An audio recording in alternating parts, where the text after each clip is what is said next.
attaque terroriste contre nos confrères de Charlie Hebdo. 2 hommes très lourdement armés se sont introduits au siège du journal et ont tiré à de très nombreuses reprises sur le personnel. Le bilan est extrêmement lourd. Il y aurait au moins 11 morts, dont 2 policiers. Les journalistes qui se réfugient sur le toit du siège de Charlie Hebdo. Un d'entre eux vient d'enfiler un gilet pare-balles. Une fusillade a éclaté dans le bâtiment. À gauche, à gauche! En bas, des policiers accourent. À gauche! Là! Cette photo fait froid dans le dos. Un homme au sol. Ce policier au sol, qui visiblement a été touché donc par ces 2 agresseurs.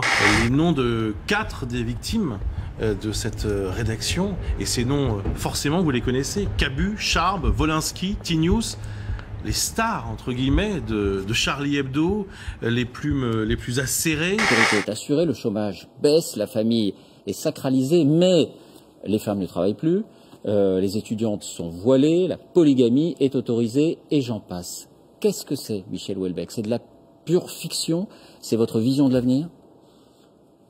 C'est une possibilité, probablement pas aussi court terme que dans le livre. 2022, ça paraît très tôt, mais c'est une vraie possibilité.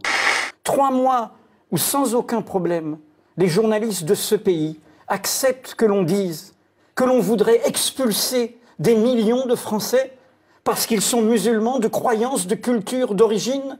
Et on considère que c'est normal, nous, journalistes, de se faire le relais de cela, donc de vous le ne faites pas le distinguo, de le Plenel, promouvoir. entre Zemmour et Houellebecq. C'est l'illustration du grand remplacement. Il est là, Eric. Eric Nolot? Bah oui, pas Eric Decaune.